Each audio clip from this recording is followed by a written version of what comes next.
Howdy folks, welcome to another Gymnastics Basics video. As usual, these are intended to be used as a resource while you train with a qualified coach in an up-to-date facility that's nice and safe. They are not meant to take the place of coaching. They are just meant to be guidance to give you ideas on what to work on and how you can start to learn some skills. So today we are going to be looking at the very basics of vault using the Springboard. And the first thing that we are going to do for this, if you have a trampoline or a tumble track in your gym, that is actually a helpful place to begin to learn how to bounce because it is not as hard on your body as a springboard is. So here on my tumble track, I can come stand right in the middle of the lane. Arms are going to be up by my ears. I know you can't see it because of the angle of the video, but trust me when I say I am trying to reach up and touch the ceiling, elevate through my shoulders, and my legs are nice and straight. I'm going to push up to my tiptoes, and every time I bounce, I'm going to try and point my feet and squeeze them together.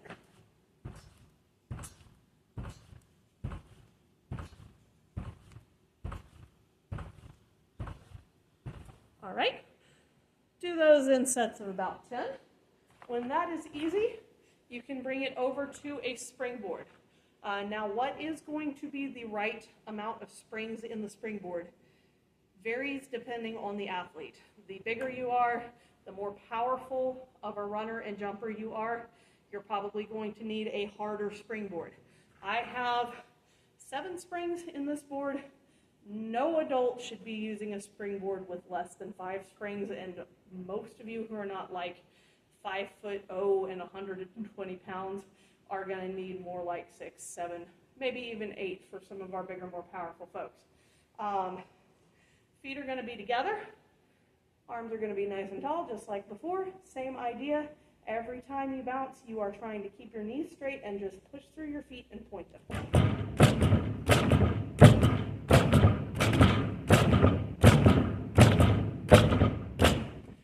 10 at a time. Trying to stay right in the sweet spot of the springboard, which is this area here, about a foot back from the front, and in the middle of the board in terms of side to side. What am I trying to say?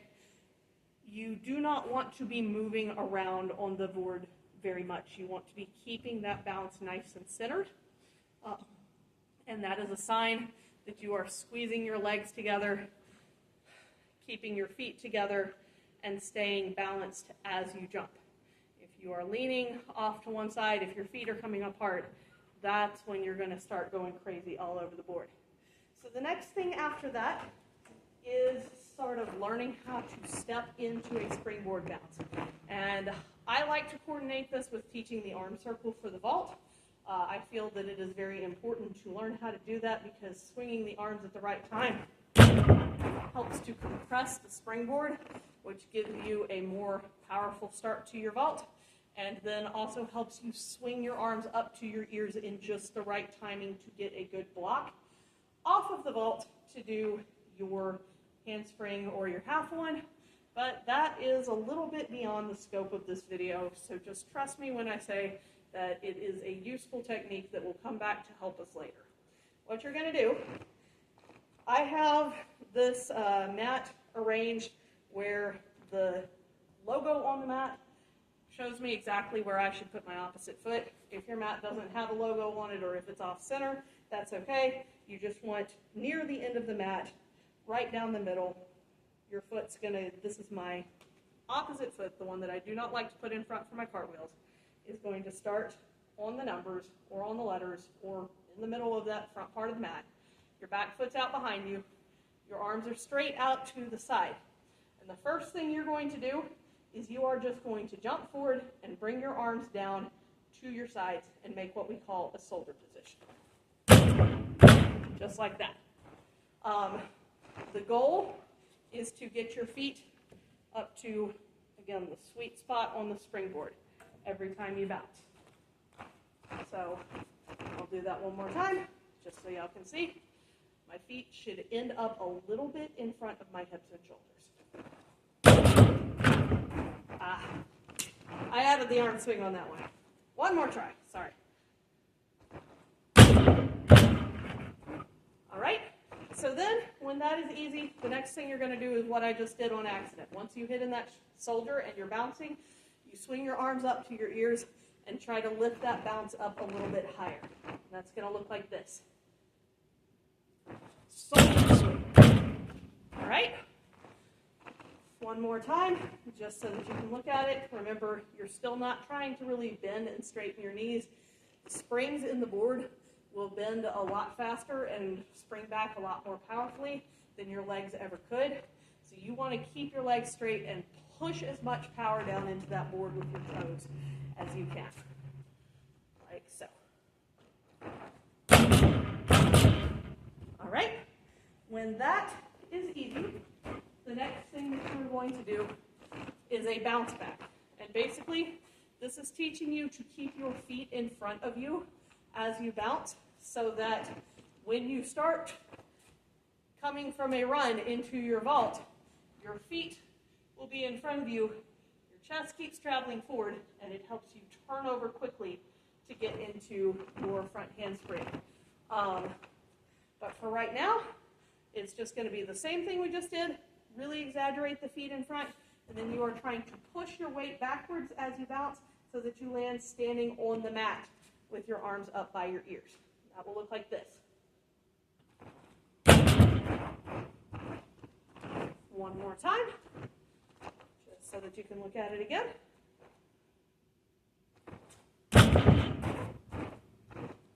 So you can see I'm still using that arm swing, and I have my feet in front of me, and it's pushing my weight backwards so that I land back on the piano mat. Now, one more variation of this that we're going to talk about before we add in a little bit of a run is going from the back of the piano mat. I can go step with my favorite, step with my opposite, and start working on the timing of the complete arm circle a little bit more. So as that favorite foot steps forward, that would be the second to last step of my run. I'm just going to bring the opposing arm up with it. Opposite foot steps forward, both arms come forward, and then they're going to make that circle out and down as I jump. So that will look like this. 1, 2, 3. One more time, just for y'all to watch it again. 1, 2, 3. All right. And then, when that is easy, since I have a little bit of momentum coming forward, I can also do this particular drill up to land on the box in front of me, but I still want to keep my feet in front of me so that I float up to my feet instead of falling forward onto my face. And that is like this. One more time.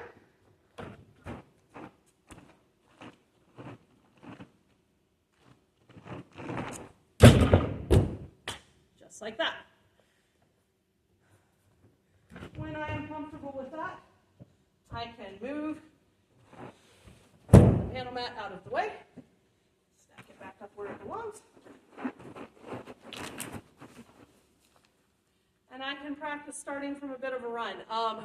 I'm not sure quite how far back the camera can see.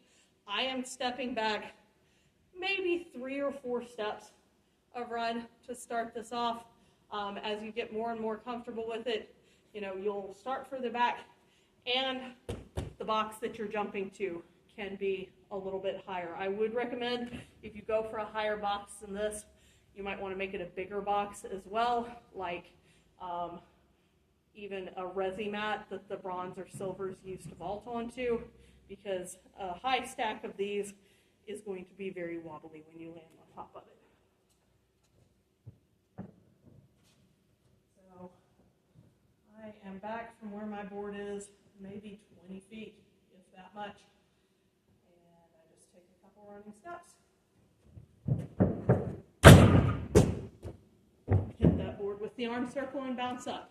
The real focus with these, because most people who are decently coordinated can figure out, you know, jump on the board and bounce up from there without much issue. That's not difficult to do at this height.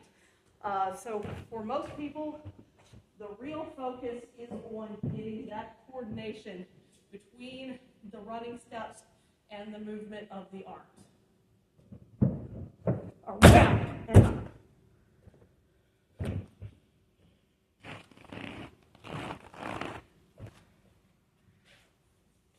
And that is all I have for right now. Thank y'all very much, and go give it a try.